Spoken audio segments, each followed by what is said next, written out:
बच्चों हम अब करने जा रहे हैं क्वेश्चन नंबर 3 एक्सरसाइज 3.1। क्या है क्वेश्चन देखिए, अनुपातों A1/A2, B1/B2 और C1/C2 की तुलना कर ज्ञात कीजिए कि निम्न रैखिक समीकरणों के युग्म संगत हैं या असंगत हैं। ठीक है, तो A1, B1, C1 ये चीज़ है यहाँ पर, ये क्या चीज़ है बच्चों, ये हमारा जो व्यापक दो चर वाला रैखिक समीकरण युग्म होता है A1x plus B1y plus C1 बराबर 0, ये चीज़ है। और जो दूसरी समीकरण देखो, दो समीकरण दिए हैं आपको यहाँ पर, और दूसरी समीकरण क्या है, A2x plus B2y plus C2 बराबर 0 होता है। तो ये जो कॉन्सेप्ट है ये आपको समझना है। तो यहाँ पर देखिए हम क्या निकालेंगे, ये मेरा पहला जो रेखा युग्म है, ये पांचवा वाला पार्ट है तीसरे सवाल का। देखो समझ लो इसको, ये क्या लिखा हुआ है, 4/3 x धन 2y बराबर 8। एक समीकरण तो यह है। दूसरी क्या है, 2x धन 3y बराबर 12। ये कौन सा पार्ट है बच्चों, पांचवा पार्ट है। तो यहां पर देखिए हम क्या करेंगे, इससे तुलना करेंगे पहले वाले समीकरण की। तो पहले, सबसे पहले हम इस समीकरण को इस रूप में लिखेंगे, क्योंकि इस रूप में यहां पर हमको दिख नहीं रही है, समझ रहे हो। तो इस रूप में लिखेंगे, तो इसको क्या लिखेंगे, 4/3 x धन 2y, 8 को उधर ले जाएंगे, ऋण 8 बराबर 0। आगे बात समझ में। तो ये मेरी क्या हो जाएगी बच्चों, समीकरण पहली हो जाएगी। और दूसरी समीकरण 2x धन 3y ऋण 12 बराबर 0, 12 को भी उधर ले जाएंगे। मेरी बात आगे समझ में।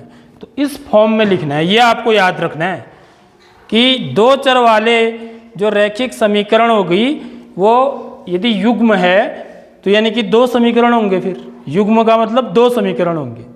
पहली वाली A1x plus B1y plus C1 बराबर 0, और दूसरी वाली A2x plus B2y plus C2 बराबर 0। अब हम इसकी कंपेयर करेंगे, कंपेरिजन करेंगे।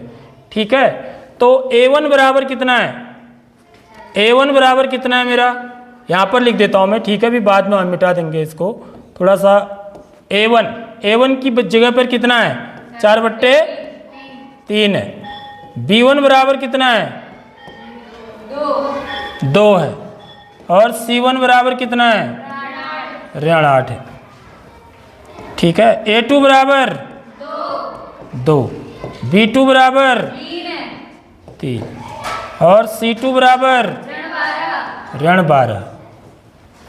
ठीक है, अब मैं क्या निकालूंगा, A1/A2 निकालूंगा।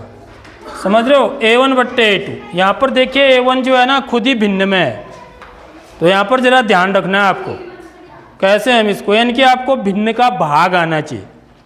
ये क्या है, भिन्न का भाग बनेगा यहाँ पर। तो यदि मैं A1/A2 लिखूंगा तो ये कितना हो जाएगा बच्चों, 4/3, ठीक है, बट्टे 2। यहाँ पर बड़ा बट्टे है पूरे के, भागा। समझ में आ रही बात। तो हम क्या करते हैं ऐसी स्थिति में, इसका मतलब यह हुआ कि 4/3 भागा 2, ऐसे लिख लो इसको। आगे बात समझ में। देखो भिन्न का भाग हम सीख चुके हैं पिछली कक्षाओं में। अब इस 2 को भी मैं क्या बना दूंगा, भिन्न बनाऊंगा। इसके नीचे 2/1 लिखूंगा।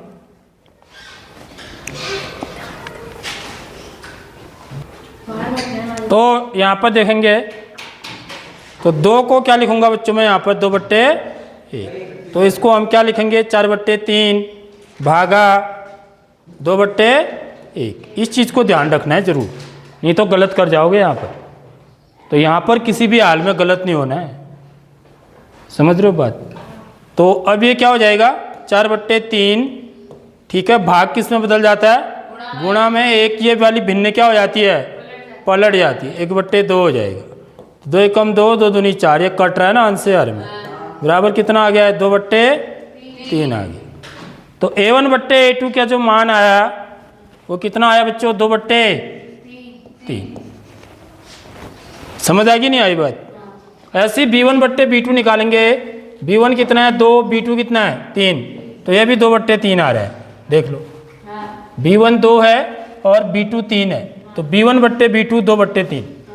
C1/C2 -8 बट्टे -12, ठीक है। ये -8 इसलिए आया क्योंकि 8 को हम इधर ले गए, ठीक है। ये भी ऋण से ऋण कट गया, धन, तो 4 दूनी 8, 4 3 12, तो ये कितना आ गया बच्चों 2/3 आ गया। तो जब हम अनुपातों की तुलना करें तो मेरा क्या आ रहा है A1/A2 बराबर B1/B2 बराबर C1/C2, तीनों बराबर आ रहे हैं, ठीक है। तो इसका जो ग्राफी निरूपण होगा वो कैसा होगा? तो ये जो है रेखाएं कैसे होंगी? ग्राफी निरूपण संपाती रेखाएं, संपाती रेखाएं, संपाती रेखाएं मिलेंगी आपको। और बीजगणितीय रूप में हम क्या बोलेंगे? अपरिमित रूप से, अपरिमित रूप से अनेक हल।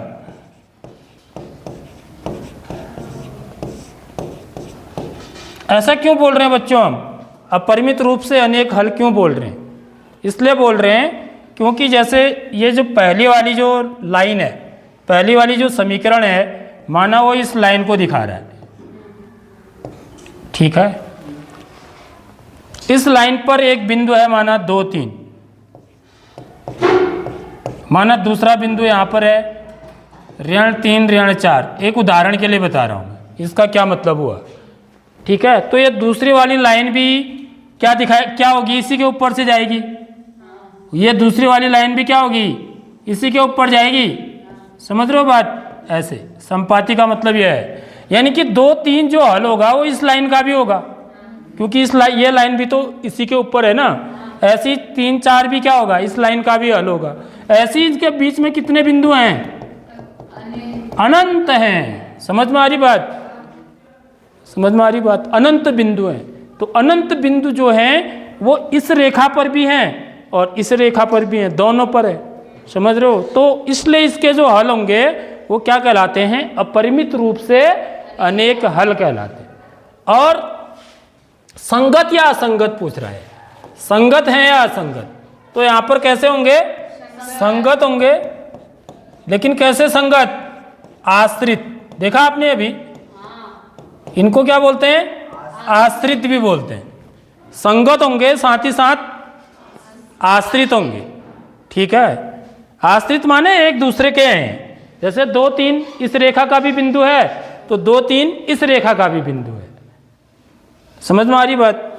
-3 4 इस उदाहरण के लिए बोल रहा हूं मैं। तो आप जब आप ग्राफ बनाएंगे तब आपको पता चलेगा कि कौन कौन से बिंदु हैं, ठीक है। तो इनको संगत भी बोलते हैं लेकिन आश्रित बोलते हैं सिर्फ, ठीक है।